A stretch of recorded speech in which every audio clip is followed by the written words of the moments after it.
haleluya. Shalom jemaat yang dikasihi Tuhan. Shalom, haleluya. Kita bersyukur pagi hari ini kita boleh berada dalam hadirat Tuhan.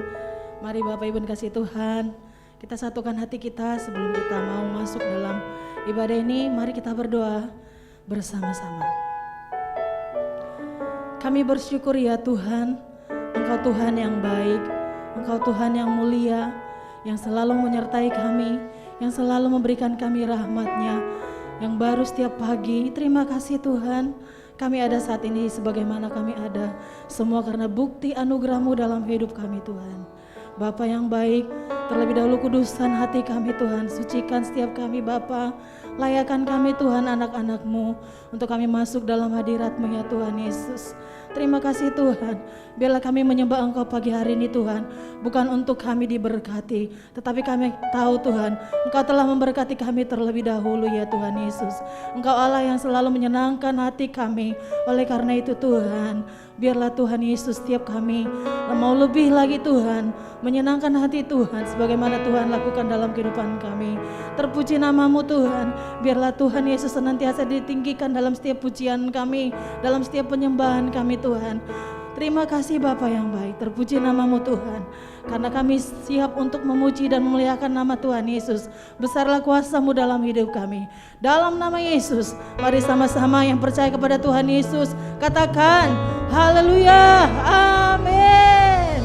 Berikan tepuk tangan buat Tuhan kita. Kita melakukan Tuhan kita pagi hari ini, amin. Karena Dia Allah yang layak dipuji. Besarlah kuasa-Mu Tuhan, haleluya. Mari kita tepuk tangan.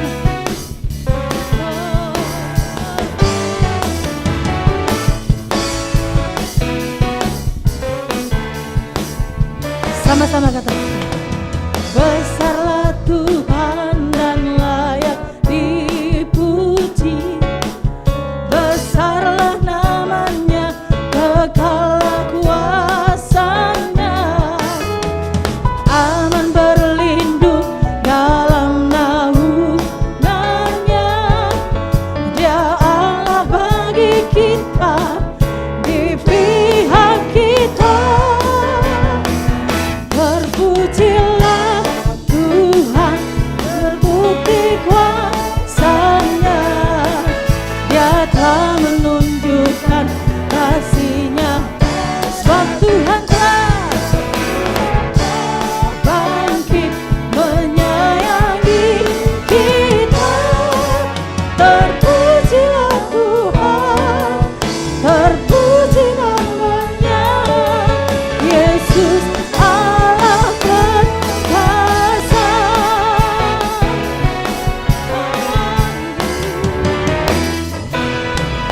Besarlah dan layak dipuji, besarlah nama-Mu.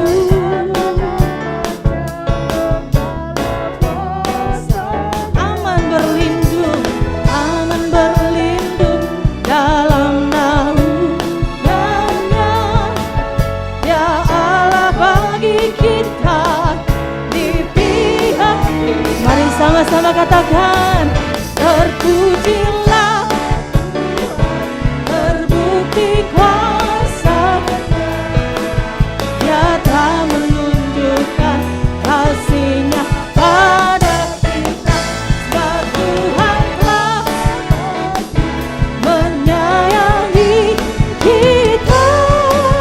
Terpujilah Tuhan, terpuji namanya, Yesus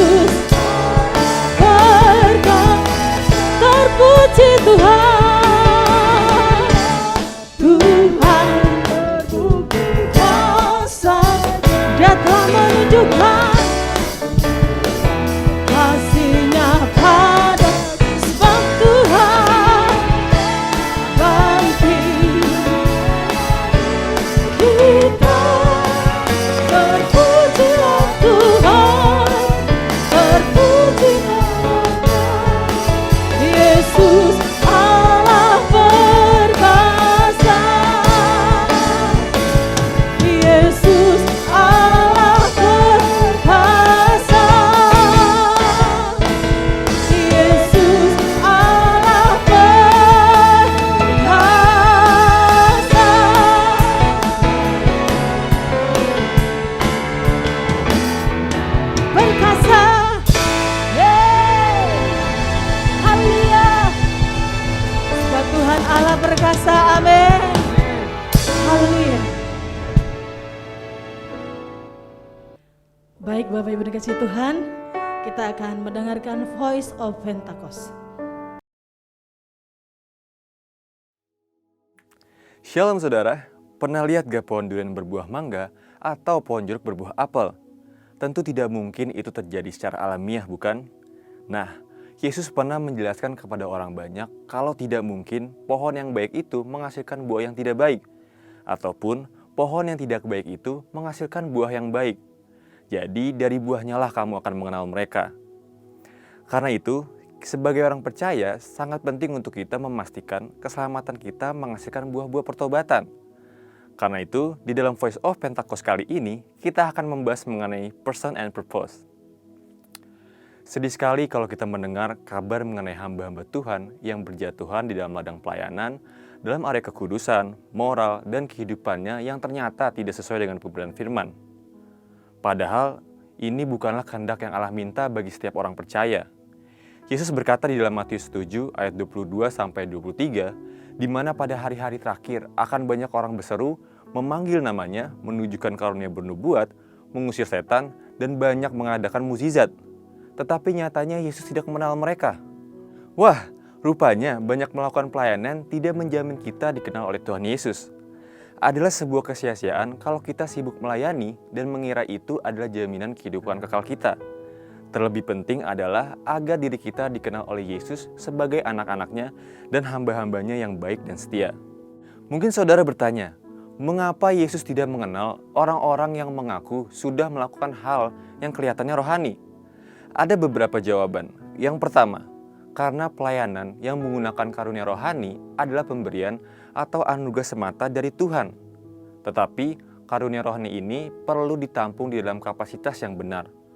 Karunia yang Roh Kudus berikan diperuntukkan untuk kepentingan pelayanan di tubuh Kristus. Kapasitas untuk menampung karunia ini bisa disebut sebagai buah roh. Nah, inilah bagian dari pengudusan hidup, di mana Roh Kudus bersinergi dengan kita, menumbuhkan yang sesuai dengan Yesus dalam hidup kita. Karunia tanpa karakter adalah jalan pintas menuju kehancuran. Yang kedua, hal ini ditegaskan dalam Kejadian 1 ayat 26, di mana manusia diciptakan serupa dan segambar dengan Allah terlebih dahulu agar mereka berkuasa untuk menjalankan tugasnya. Perhatikan saudara, bahwa manusia harus serupa dan segambar dengan Allah agar mereka berkuasa, bukan sebaliknya. Dalam bahasa Inggrisnya, manusia disebut sebagai human being, bukan human doing. Artinya apa? Keberadaan kita sebagai rupa dan gambar Allah harus nyata terlebih dahulu, sembari kita melakukan pelayanan yang Tuhan percayakan dalam hidup kita. Dari sini kita mengerti kenapa Yesus berkata, dari buahnya lah kamu akan mengenal mereka. Lantas, kalau kita mendengar ada orang-orang di dalam pelayanan, khususnya hamba Tuhan, yang jatuh dalam dosa, apa yang harus kita lakukan? Pertama, sebagai orang percaya, kita harus mendoakan agar kasih karunia Tuhan memampukan dia untuk bertobat dan kembali kepada jalan yang benar. Kita sebagai orang percaya mungkin bereaksi dengan menyatakan kekecewaan kita dan mungkin bisa mundur dari pelayanan. Atau kita memilih jalan yang lebih baik.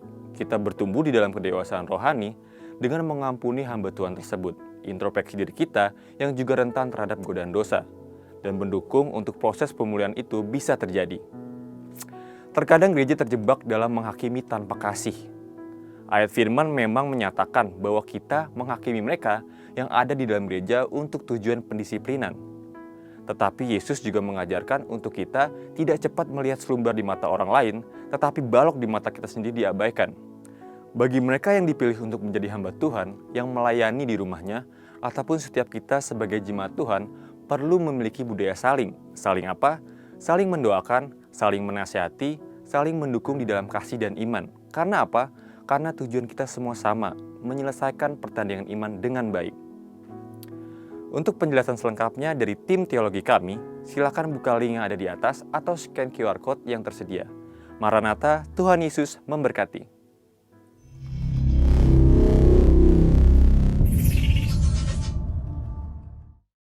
Haleluya. Engkau Bapa yang baik Tuhan.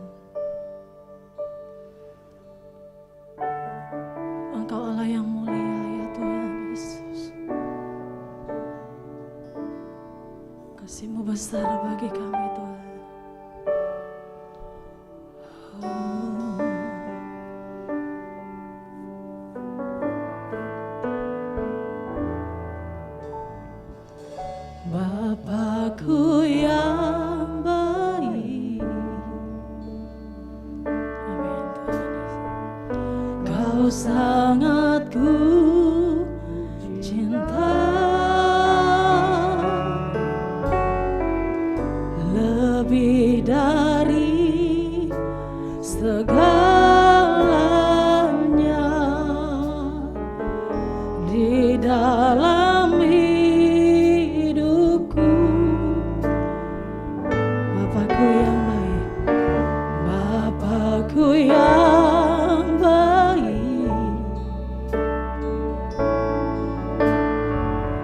Kau yang ku perlu, lebih dari segalanya. Kasih-Mu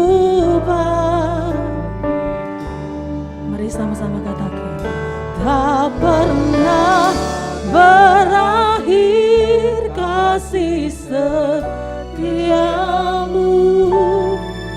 selalu nyata dalam hidupku, tak pernah berhenti berharap padamu, Yesusku, Kau segalanya.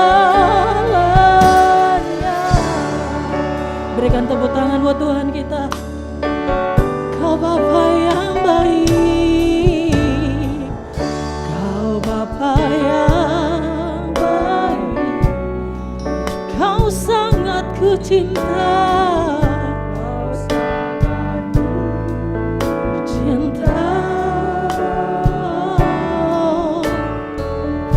lebih dari segalanya di dalam hidupku.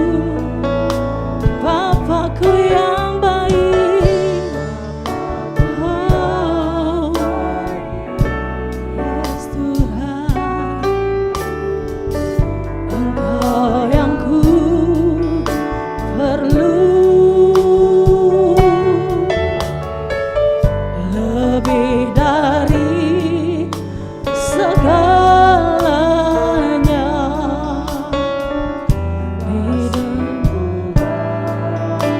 Tak pernah berakhir, tak pernah berakhir kasih setiamu, selalu nyata dalam hidupku, tak pernah berhenti berharap padamu, Yesusku, Kau segar, tak pernah berakhir, tak pernah, oh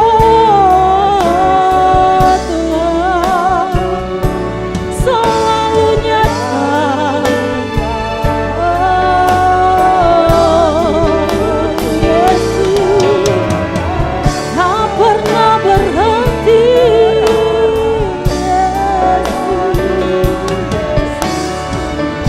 Kau segar, tak pernah berakhir, tak pernah, masih setiamu Tuhan, oh selalu nyata dalam hidupku, oh Yesus, haleluya. Biar musik saja, mari sembah Dia, haleluya. Tak pernah berakhir Tuhan, kasih setiamu selalu baru dalam hidup kami. Terima kasih, Engkau baik Tuhan. Engkau segalanya dalam hidupku. Oh, Shandara Labayamo, Shikiara Lalabalalabalalabalala. Haleluya. Oh, kiana la la la ya se.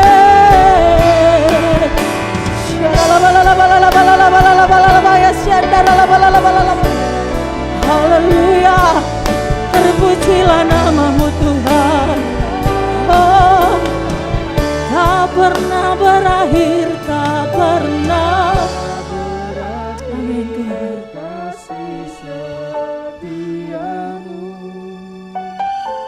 Selalu nyata dalam hidupku.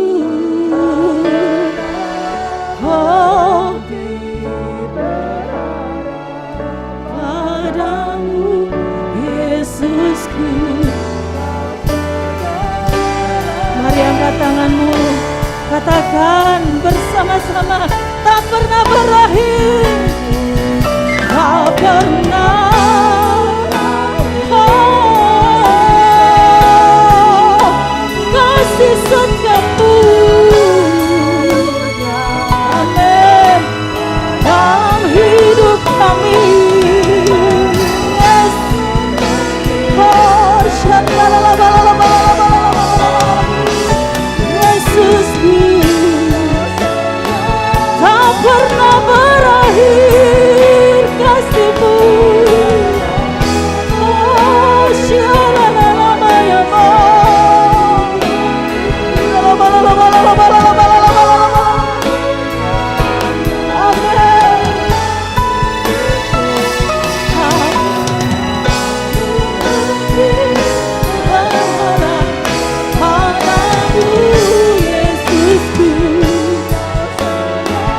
Yesus, Kau segalanya.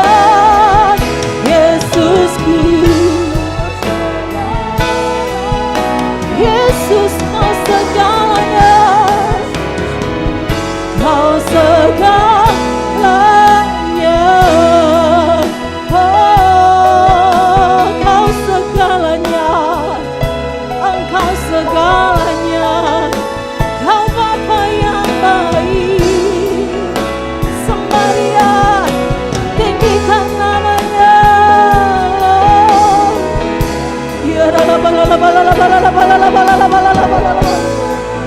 Syukur bagimu Tuhan, kasih-Mu melimpah bagi kami.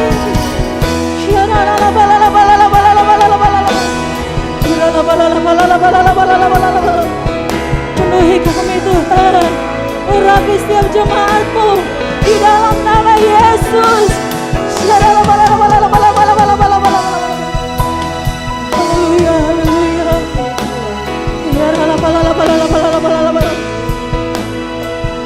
Engkau Tuhan yang setia. Engkaulah Tuhan. Amin Tuhan.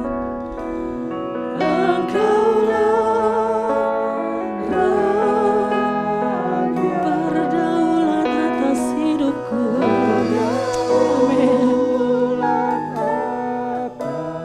Hidupku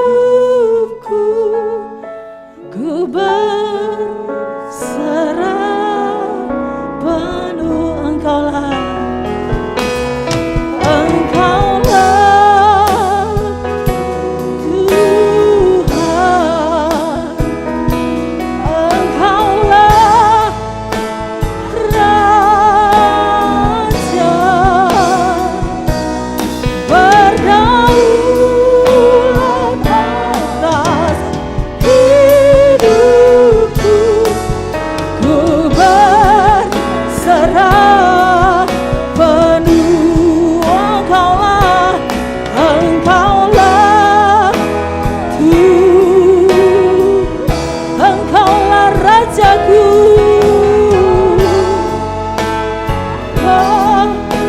berdaulat atas kami.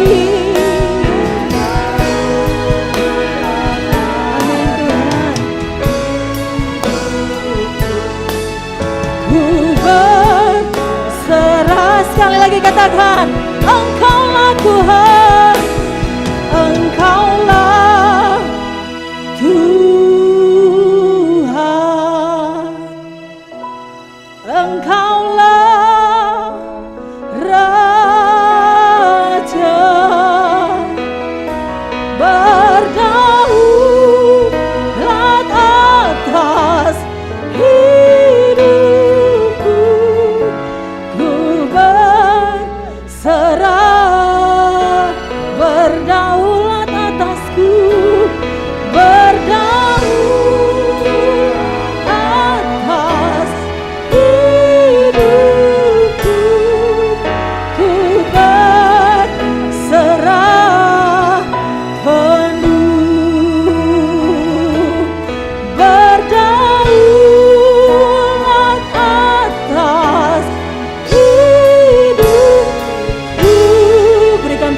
hamba Tuhan Yesus, ku berserah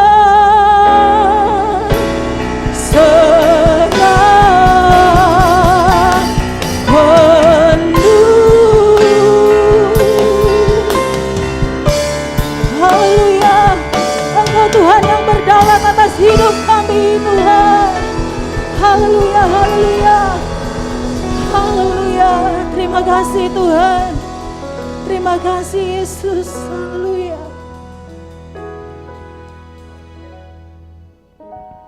Baik Bapak Ibu dikasih Tuhan, kita akan sama-sama mendeklarasikan arti Pentakosta yang ketiga.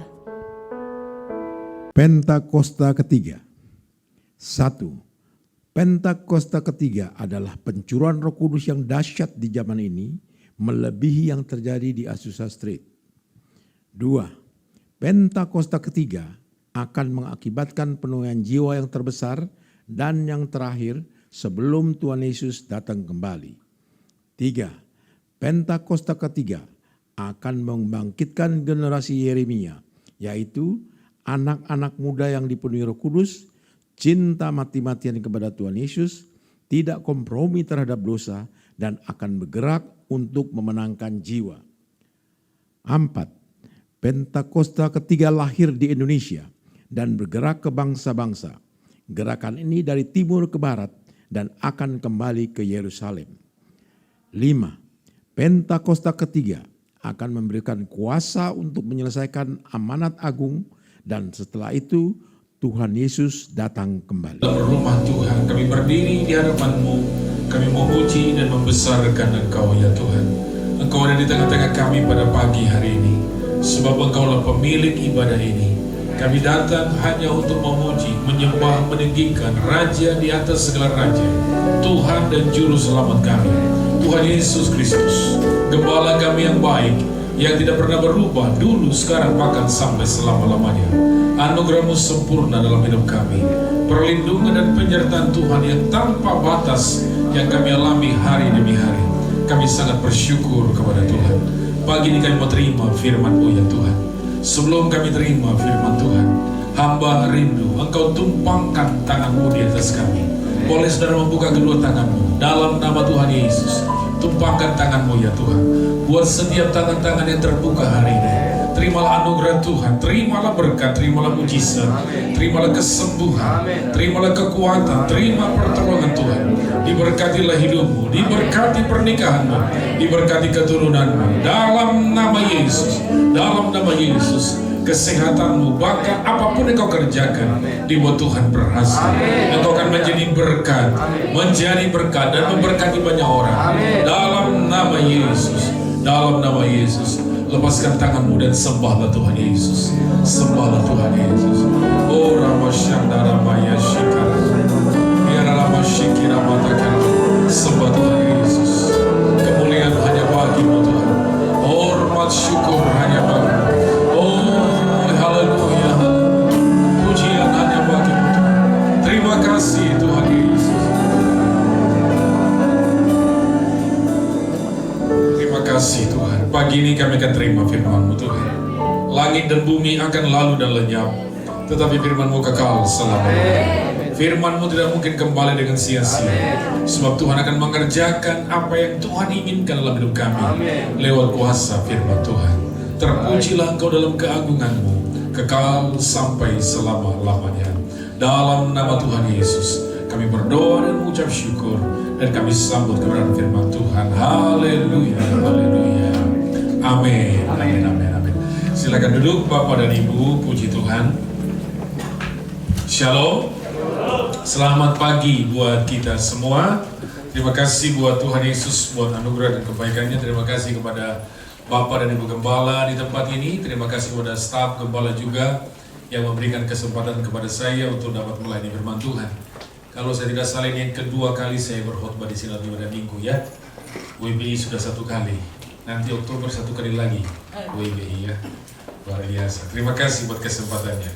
Baik, Bapak dan Ibu siap terima firman? Amin. Mari kita buka Kitab Kejadian pasal 1 ayat 1 sampai dengan ayat yang terakhir. Sampai ayat yang sampai ayat 31. tapi kita tidak baca seluruhnya ya, hanya beberapa bagian saja. Hanya beberapa bagian. Kejadian pasal 1. Saya baca ayat 1 terlebih dahulu sampai dengan ayat yang kelima. Demikian firman Tuhan. Pada mulanya Allah menciptakan langit dan bumi. Bumi belum berbentuk dan kosong, gelap gulita menutupi samudra raya, dan roh Allah melayang-layang di atas permukaan air. Berfirmanlah Allah, jadilah terang, lalu terang itu jadi. Allah melihat bahwa terang itu baik, lalu dipisahkannya terang itu dari gelap, dan sama-sama. Dan Allah menamai terang itu siang, dan gelap itu malam. Jadilah petang dan jadilah pagi, itulah hari pertama. Katakan amin. Nah, Bapak dan Ibu yang saya kasih, saya percaya saudara sudah paham akan kisah kejadian ini. Dan kalau kita menyimpulkan, kita punya kesimpulan bahwa kitab Kejadian ini menceritakan kehebatan Tuhan, kedahsyatan Tuhan, bagaimana Dia menciptakan alam semesta begitu sempurna, tanpa ada satu cacat pun, tanpa ada satu kekurangan pun. Kita punya kesimpulan bahwa Allah yang kita sembah dalam kitab Kejadian ini melukiskan bahwa Dia berkuasa di atas segala-galanya. Itu kesimpulan yang kita lihat dari kitab ini. Nah, sekarang mari kita belajar. Lihat Alkitab saudara ayat 1 dan ayat yang kedua. Ya, oke. Tolong diikuti dengan baik. Ayat 1, baca pelan-pelan, 2, 3. Pada mulanya Allah. Saudara cukup, pada mulanya Allah. Allah yang kita sembah, Dia tidak beranak dan tidak diperanakan. Bukanlah Allah yang takluk pada hukum gravitasi bumi, tetapi Dia sudah ada dulu, sekarang, bahkan sampai selama-lamanya. Dia tidak terganggu dengan situasi, dengan keadaan manusia, karena memang Dia adalah Allah. Lalu kalimat yang selanjutnya, pada mulanya Allah menciptakan langit dan bumi, sama-sama. Bumi belum berbentuk dan kosong, gelap gulita menutupi samudra raya. Saudara, ada satu pemahaman yang bilang begini. Ayat 1 dan ayat yang kedua itu memakan waktu yang cukup lama. Ada jeda waktu di situ. Kalau saudara misalnya membaca satu buku yang berjudul Dari Masa ke Masa, dalam buku itu diceritakan ayat 1 dan 2 itu memakan waktu yang cukup lama. Ada jeda waktu. Nah, kenapa saudara? Ketika Allah menciptakan langit dan bumi, rupa-rupanya di sorga sana, Lucifer, ya tahu Lucifer kan? Lucifer itu siapa? Adalah malaikat. Malaikat Tuhan, pemimpin pujian, lalu dia ingin mengkudeta Allah, ia ingin menjadi Allah. Ketika dia memimpin pujian seperti ini, maka muncul dalam hatinya, oh enak juga jadi Allah, dipuji. Gua pengen aku pengen jadi Allah. Ketika itu muncul dalam hatinya, maka Lucifer dibuang ke bumi ini. Di bumi ini dia mengacaukan ciptaan Tuhan. Dalam Yesaya pasal 14 ayat 12 sampai 14, saudara boleh lihat nanti di situ. Di situ ada 5 kata aku hendak. Aku hendak naik ke tempat yang maha tinggi. Aku hendak duduk di tempat yang maha tinggi. Aku hendak menyamai yang maha tinggi. Ada 5 kata aku hendak di situ. Nah, keinginannya itu, kerinduannya itu belum tercapai. Lalu dia dibuanglah ke bumi ini. Maka di ayat yang kedua, saudara boleh perhatikan, di ayat yang kedua ada kalimat terjadi gelap gulita. Ada chaos, ada gelap gulita di situ. Tapi kita bersyukur bahwa Lucifer dikalahkan oleh Tuhan. Amin. Lucifer terlalu kecil. Apalagi Tante Lucy, kecil sekali buat dia. Haleluya. Dia dibuang ke bumi ini, saudara. Di bumi ini dia menghancurkan ciptaan Tuhan yang lain.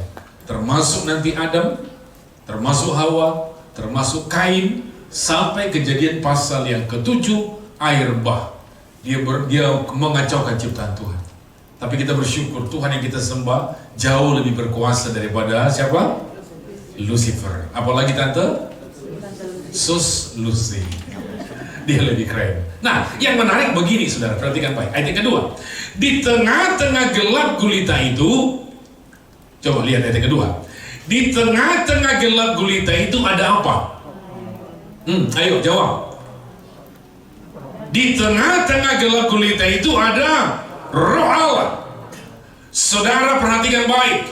Saya ulangi. Di tengah-tengah gelap gulita itu ada Roh Allah.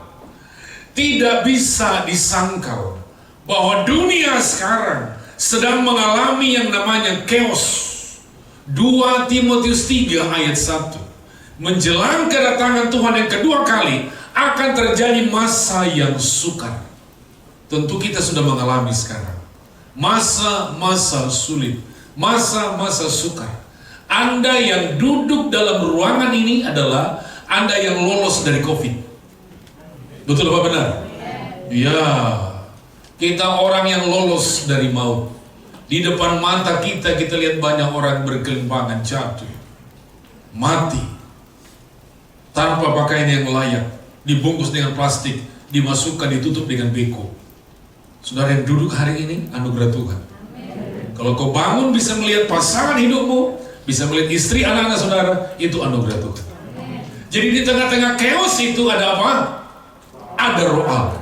Jadi kesukaran pasti datang, kesulitan pasti datang, tetapi pastikan ada roh Allah bersama dengan saudara. Itu yang penting. 2 Timotius 3 ayat 1, ketahuilah pada hari-hari terakhir akan datang masa yang sukar. Siapapun saudara tidak bisa membendung yang namanya masa sukar ini. Pasti orang hebat di negeri kita yang bernama RI 1 sudah ngomong tahun 2023 tidak lebih baik dari tahun 2022. Artinya beliau sudah mempersiapkan kita untuk kita siap menghadapi masa-masa yang sukar, masa-masa yang sulit. Tapi tidak untuk bagi saudara orang yang percaya. Pastikan ada roh Allah bersama dengan kita. Amin. Boleh ngomong 2, 3. Pastikan ada roh Allah dalam hidup kita. Itu yang penting. Yesus berkata begini, aku akan pergi ke rumah Bapa dan aku tidak akan meninggalkan kamu sebagai yatim piatu. Aku akan memberikan kamu roh penolong. Aku memberikan kamu Parakletos. Siapakah namanya? Roh Kudus. Roh Kudus itulah penolong kita yang sejati. Itu yang membuat kita berbeda dengan yang lain. Kesulitan boleh saja terjadi, kesukaran boleh saja terjadi, tapi pastikan ada roh Allah dalam hidup saudara. Amin. Itu yang pertama. Yang kedua, saudara, buka Alkitab saudara, ayat yang ketiga, berfirmanlah Allah. Ayat yang keenam, berfirmanlah Allah. Kalau sudah mau stabilo, boleh stabilo ayat tersebut. Kemudian ayat yang ke-9, berfirmanlah Allah. Ayat yang ke-11, 23, berfirmanlah Allah. Ayat yang ke-14, 23, berfirmanlah Allah. Ayat yang ke-20, berfirmanlah Allah. Ayat yang ke-24, sama-sama. Ya, ayat yang ke-26, berfirmanlah Allah. Dan ayat yang ke-29, berfirmanlah Allah. Saudara, Allah menciptakan segala sesuatu hanya dengan berfirman. Ulangi, Allah menciptakan segala sesuatu hanya dengan berfirman. Atau saya pakai bahasa sederhana. Allah ciptakan segala sesuatu hanya dengan ngomong, dan ngomong. Dia cuma berucap dan berucap. Jadilah. Jadilah langit, jadi langit. Jadi bumi, jadi bumi. Jadi matahari, bulan, bintang, jadi. Jadi air tawar, jadi daratan, jadi. Semua Tuhan ciptakan hanya dengan apa? Berfirman. Kecuali manusia, melalui bahan baku yang bernama tanah liat. Kecuali wanita, melalui bahan baku yang bernama tulang rusuk seorang pria. Ciptaan Tuhan yang lain, semua hanya dengan ngomong dan ngomong. Hanya dengan berfirman dan berfirman, jadilah. Berarti kita punya kesimpulan bahwa perkataan Tuhan kita itu dahsyat. Yesus juga pernah berkata, jadilah kepadamu, sama-sama, seperti apa yang kau katakan. Berarti perkataan kita punya kuasa. Ada yang pernah ke Mesir? Ada yang pernah ke Mesir? Oke. Saya sudah beberapa kali ke Mesir. Di Mesir ada satu gereja, namanya gereja sampah. Nanti kalau Bapak Gembala saudara pulang dari Holy Land tanya, ya, di Mesir ada satu namanya gereja sampah. Kenapa disebut itu gereja sampah? Konon dalam zaman dahulu kala, ribuan tahun yang lalu, orang Kristen Kristen Koptik yang ada di Mesir, mereka di ultimatum. Jadi mereka bilang begini, itu ada satu gunung, kalian berdoa supaya gunung itu pindah 7 km. Kalau itu pindah, maka orang Kristen di Mesir boleh diizinkan. Tapi kalau tidak, maka orang Kristen akan dibunuh dan agama Kristen menjadi agama yang terlarang. Tidak boleh ada di tanah Mesir. Lalu mereka tentukanlah waktunya, harinya, kemudian supaya raja datang dan orang-orang Kristen dikumpulkan. Mereka berdoa supaya gunung itu pindah. Namun sebelumnya mereka berpuasa. Mereka minta kasih karunia Tuhan. Mereka minta anugerah Tuhan. Mereka berpuasa, lalu hari yang sudah ditentukan, raja datang ke sana. Orang-orang Kristen Koptik dikumpulkan. Lalu mereka berdoa. Anda percaya atau tidak? Saya sudah beberapa kali ke sana bawa rombongan, saudara. Itu gunung pindah dan dipahat menjadi tempat ibadah sekarang terbesar di Timur Tengah. Kenapa disebut gereja sampah? Karena memang untuk masuk ke sana harus melewati sampah begitu. Tapi gerejanya keren banget. Itu bisa menampung 20.000 lebih. Kalau saudara melihat yang ada dalam hatimu, dalam mulut berkata, amazing Lord, Kau dahsyat Tuhan. Perkataan kita punya kuasa loh. Dengar baik, anak-anak Tuhan, orang percaya, perkataanmu punya kuasa. Saya punya anak gadis nomor 3 namanya Grace. Grace ini waktu kecil, dia pernah step. Saya khotbah seperti ini di satu kota di Jawa Barat. Tiba-tiba anak ini step, saudara. Saya bilang sama Tuhan, Tuhan anak saya 3, satu gadis. Masa step dia? Masa step? Saya tidak mau Tuhan. Saya berdoa, saya katakan ini anak harus sembuh. Dan setelah saya doakan terus sampai hari ini dia tidak lagi pernah step. Ibu-ibu yang terhormat, berkat dan mujizat ditentukan oleh mulut saudara. Amin. Makanya jangan ngomong yang sia-sia. Jangan ngomong yang sembarang. Betul? Ya, perkataan kita punya kuasa. Boleh ngomong 2, 3? Perkataan kita punya kuasa. Ingat kisah Yosua ketika berhadapan dengan orang Amori, mereka sedang berperang, saudara. Oh, nyawa taruhan. Yosua bilang apa? Matahari berhenti di lembah Gibeon, bulan berhenti, matahari berhenti, dan bulan juga berhenti. Ingat kisah Elia. Elia juga pernah berkata, hujan jangan turun, hujan tidak turun. Hujan turun, hujan turun. Dia berkata lagi, langit turunkan api. Langit pun menurunkan api. Betapa dahsyat. Hari ini Bapak dan Ibu yang terhormat, yang sedang mendengarkan khotbah dari mulut saya, sadari perkataanmu punya kuasa. Berkat dan kutuk ditentukan dalam perkataan.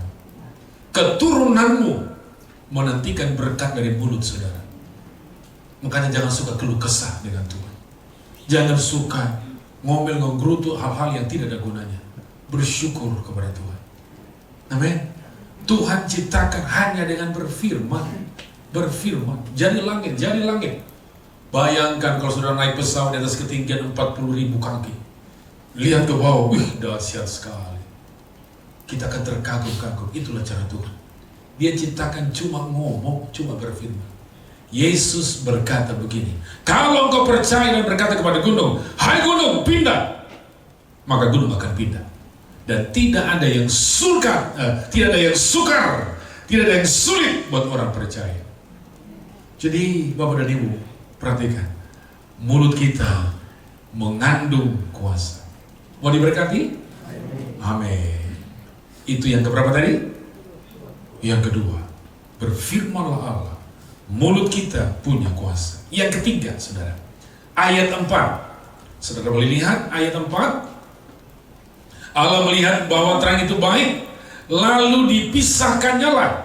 Garis bawahi kata dipisahkannya lah. Kemudian ayat yang ke-6. Ayat yang ke-6, memisahkan air. Sudah, garis bawahi. Lalu ayat yang ke-7. Ayat yang ke-7, maka Allah menjadikan cakrawala dan ia memisahkan. Boleh garis bawahi, memisahkan. Kemudian ayat yang ke-14. Ayat yang ke-14. untuk memisahkan siang dan malam. Lalu ayat 18, dan untuk memisahkan terang dari gelap.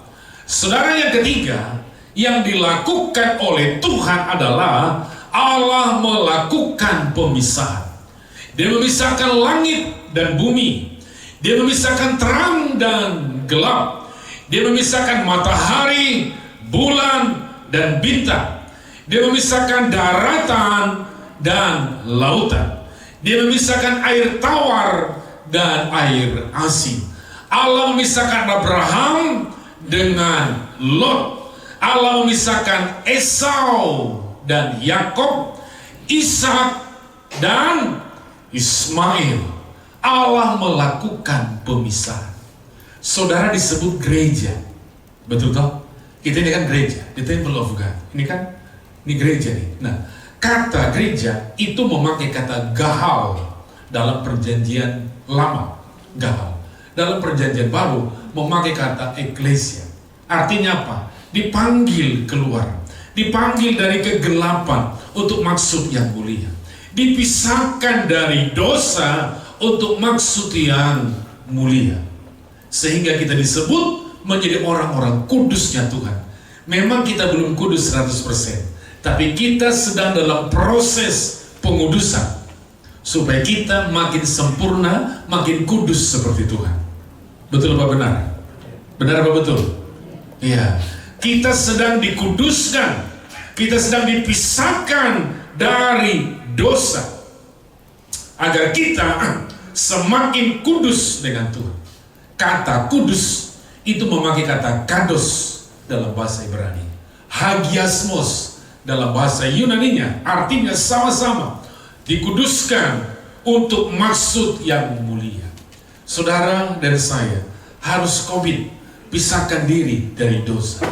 Kalau mau melihat tangan Tuhan yang besar menolong membela hidup kita, pisahkan diri dari dosa. Jangan hidup dalam dosa, jangan jatuh bangun dalam dosa. Amin. Saya baru selesai serial khotbah tentang kitab Daniel. Selama 7 minggu saya sampaikan secara berseri kepada jemaat. Dan ini sangat menarik sekali. Boleh nanti Anda baca di rumah. Daniel, Sadrak, dan Meshach. Dan juga, Daniel, Sadrak, Abednego. Daniel, Sadrak, Meshach, Abednego. 4 pemuda ini. 4 pemuda Ibrani, saudara. Mereka orang buangan, tapi tahukah saudara, mereka orang-orang hebat ketika mereka dibuang di Babilonia. 4 kali raja berganti-ganti, mulai dari raja Nebukadnezar, Belsasar, Darius, Raja Kores. 4 raja berganti memerintah Babilonia, tapi orang ini tetap orang nomor 1. Kenapa saudara? Karena mereka memisahkan diri dari dosa. Saudara, rambut boleh sama hitam, kalau saudara nggak catat ya. Kulit boleh sama hitam, sama matang atau putih, tapi kita harus berpisahkan diri dari dosa. Hidup komit untuk kudus. Dulu waktu saya khotbah pertama sekali di tempat ini, saya angkat kisah tentang Yusuf. Yusuf digoda, dirayu sama istri Potifar. Saya mau tanya saudara, ada nggak kesempatan untuk Yusuf jatuh dalam dosa? Ada. Tapi apakah Yusuf melakukan? Tidak. Berarti berbuat dosa itu adalah apa? Pilihan. Dirayu, digoda sama tante Potifar. Dan Alkitab dengan keren mengatakan, waktu itu tidak ada orang di situ. Lah, kok bisa nggak ada orang? Itu kan rumah pejabat. Rumah pejabat, kawan. Pasti banyak di situ ajudannya, tukang cuci gosok lah, masak, macam-macam lah. Disetting sama tante Potifar. Ajudannya disuruh, kamu libur kembali sana. Iya kan? Apalagi yang tukang cuci, bagi cuci, ya, kamu nyuci di Sungai Nil dan jangan balik-balik. Di setting sedemikian rupa. Alkitab mengatakan rumahnya kosong, hanya tante Potifar, sis Potifar dengan siapa? Om Yusuf. Digoda, dirayu. Apakah Yusuf mau? Tidak. Saya pernah ajarkan kepada sekian ratus para pendeta di Bekasi. Dia bilang begini, Anda bayangkan, kalau sampai Yusuf jatuh dalam dosa, kisah Alkitab kita berbeda. Ya, Mungkin gak ada bangsa Israel yang keluar dari tanah Mesir. Mungkin tidak ada laut kosong yang terbelah dua. Mungkin tidak ada 10 hukum Taurat, roti mana, burung puyuh. Kenapa? Karena tokoh besar yang dipersiapkan oleh Tuhan telah jatuh dalam pelukan tante Potifar. Betul apa benar? Mungkin kisahnya berbeda, tapi Yusuf tidak lakukan itu. Ketika tante Potifar merayu dia bilang begini, apa mungkin aku melakukan dosa yang besar itu di hadapan Tuhan? Yusuf tahu Tuhan punya agenda dalam hidup dia. Dengar Bapak dan Ibu yang terhormat, Tuhan punya agenda dalam hidupmu. Tuhan punya agenda untuk keturunan saudara. Ya, amin. Tuhan punya agenda untuk bakal anak mantumu yang sedang panggil om sama tante sekarang buat saudara. Tuhan punya agenda. Makanya jangan rusak itu. Saya berkali-kali ngomong ke anak-anak remaja kami, jangan ada nempel rokok di mulutmu, di bibirmu. Berkali-kali. LGBT itu bukan masalah. LGBT adalah dosa. LGBT itu bukan gaya hidup. Tapi banyak orang yang tinggal di kota besar seperti kita ini menjadikan LGBT itu menjadi gaya hidup. Berlindung di bawah HAM. HAM benar, ya bukan hamburger, HAM benar. Dia berlindung di bawah HAM. Itu adalah dosa. Dosa adalah dosa. Dosa bukan masalah. Banyak orang menjadikan itu gaya hidup dan banyak orang menjadikan itu menjadi masalah. Penyimpangan seksual katanya. Itu adalah dosa. Makanya covering keturunanmu. Jaga keturunan saudara dengan baik. Jangan kalau pagi namanya Yanto, malam namanya Yanti. Ya. Anda mungkin ketawa, tapi itulah kenyataan realita hidup kita yang tinggal di kota besar seperti ini. Pisahkan diri dari dosa. Boleh ngomong 2, 3? Pisahkan diri dari dosa. Sekali lagi, pisahkan diri dari dosa. Puji Tuhan. Yang keempat, setelah Allah melakukan pemisahan, apa yang Tuhan lakukan? Saya ulangi, setelah Allah melakukan pemisahan, maka apa yang Tuhan lakukan? Ayat 28, Bapak dan Ibu. Ayat 28. Baca bersama-sama. Ya keras, 2, 3. Allah memberkati mereka. Cukup. Setelah Allah melakukan pemisahan, maka yang Tuhan lakukan adalah Allah memberkati mereka. Dari sekian banyak berkat, saudara, saya menyimpulkan hanya ada 3. 1, berkat di langit. 2, berkat di bumi. 3, berkat di bawah bumi. 1, berkat di langit adalah berkat hidup kekal selama-lamanya bersama dengan Tuhan. Numpang tanya kawan, andai kata malam ini Anda dipanggil Tuhan, percaya masuk surga? Datar jawabannya. Ini menentukan nyawamu loh. Imanmu menentukan keselamatanmu. Andai kata Bapak dan Ibu yang terhormat, malam ini engkau meninggal, namun berubah jadi almarhum dan almarhumah, percaya masuk surga? Amin. Puji Tuhan. Berarti berkat di langit adalah berkat hidup kekal selama-lamanya dari Tuhan.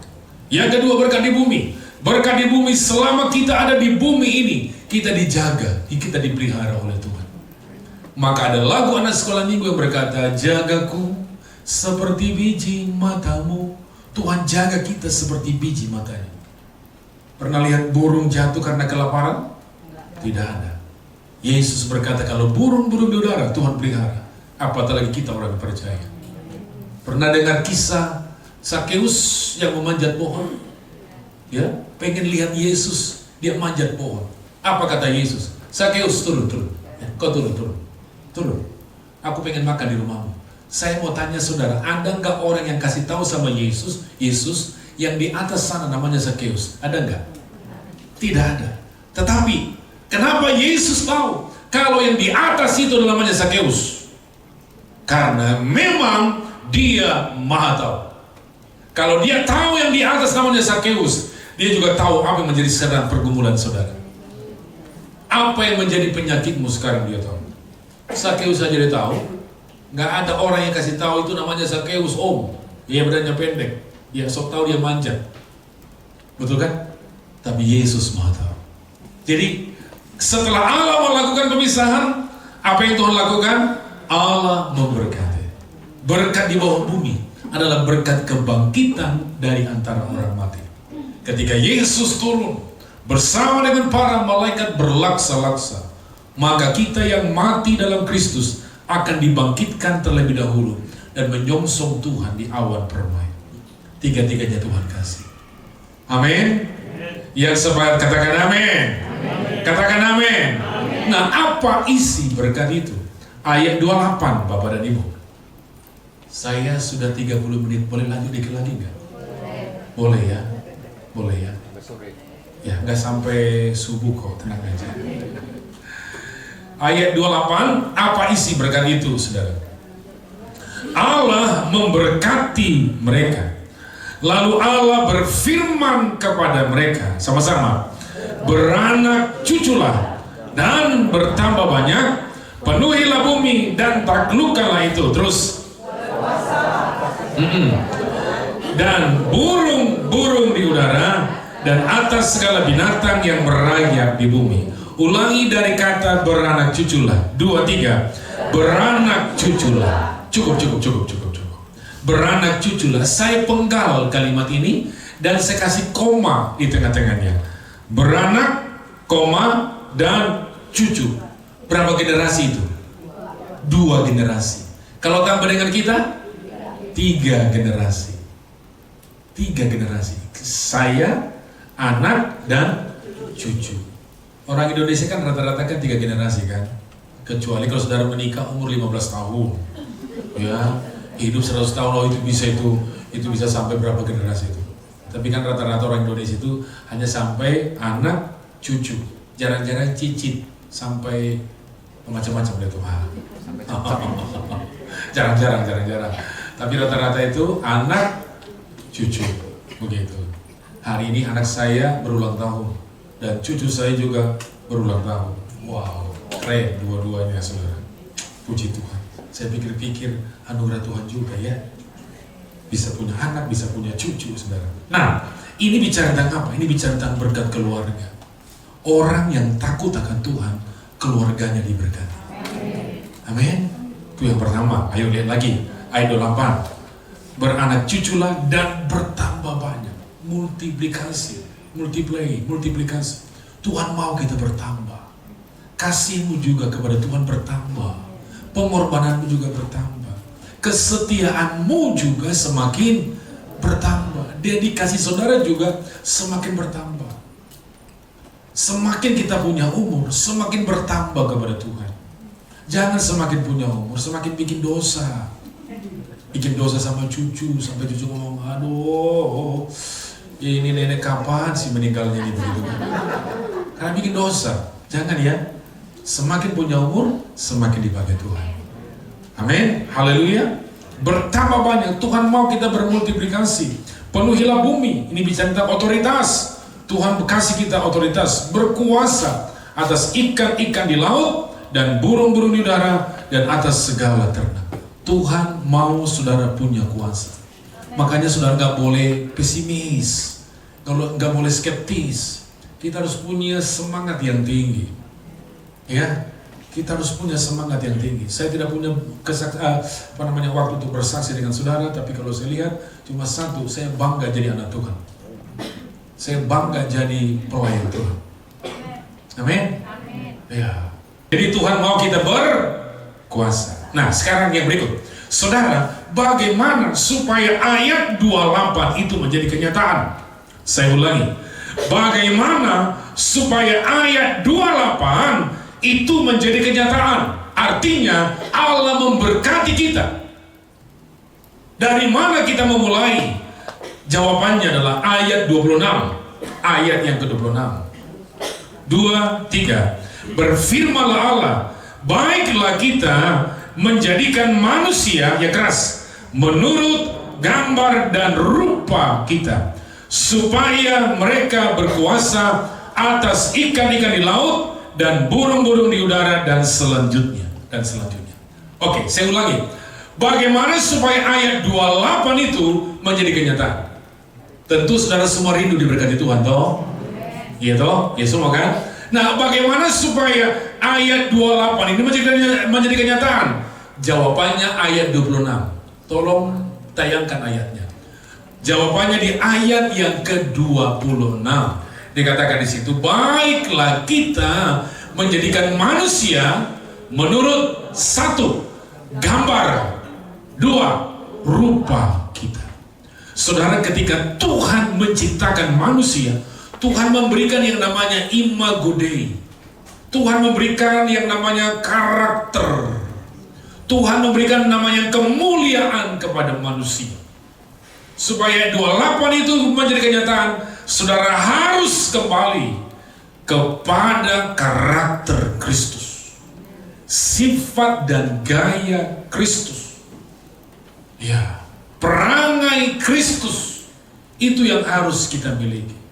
Saudara, disakitin orang bisa memberkati orang lain. Amin. Ya, gaya hidup Kristus itu yang harus kita praktekkan. Sehingga saudara disebut menjadi manusia ilahi, the man of God, manusia ilahi. Ya, wajahnya begini, rupanya begini, tapi gaya hidup kita, karakter kita adalah seperti Yesus. Foto saya nggak usah ditayangin, ayatnya saja kawan. Ya. Ini tahan saja. Jadi menjadi apa? Gambar dan rupa. Jadi kita ini segambar, serupa seperti Yesus. Artinya apa?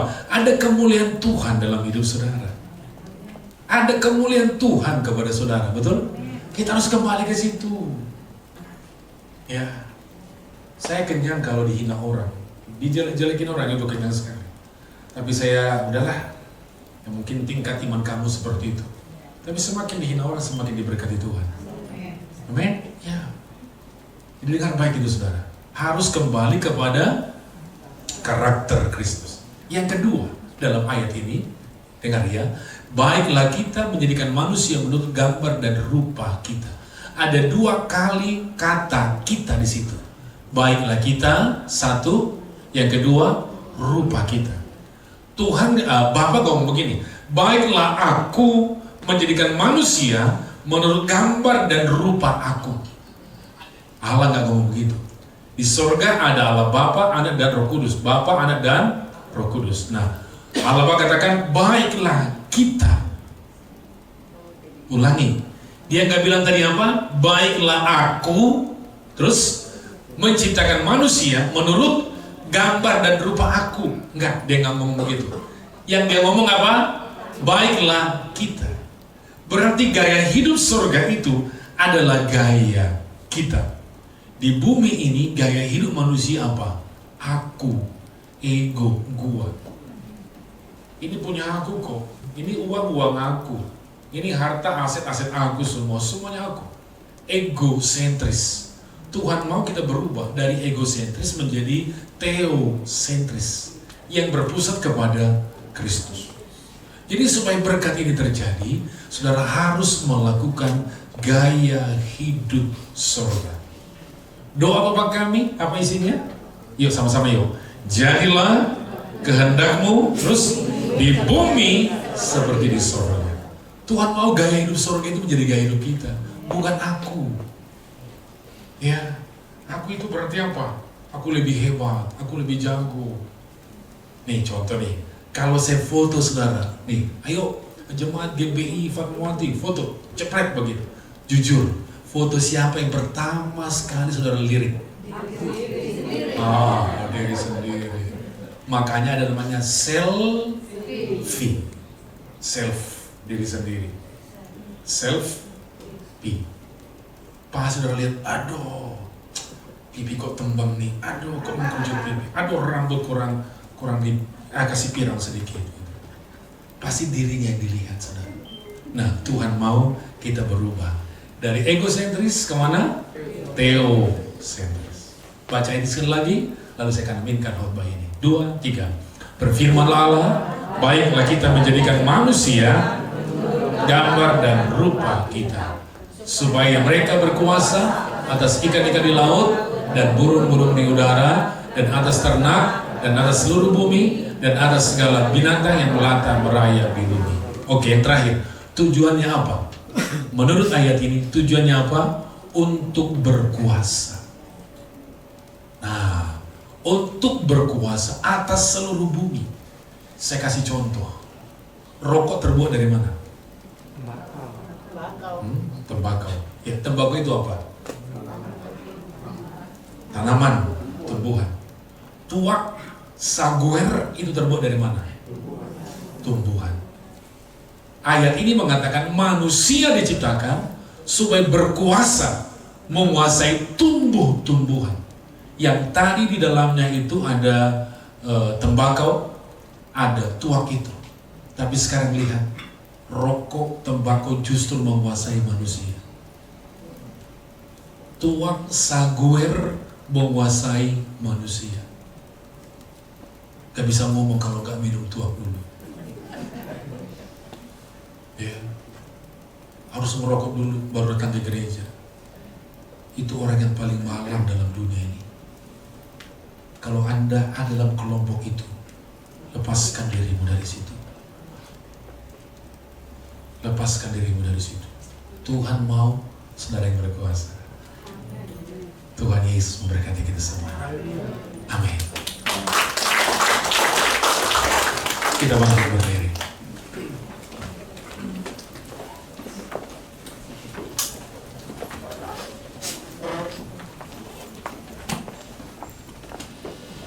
Mari kita bersyukur kepada Tuhan.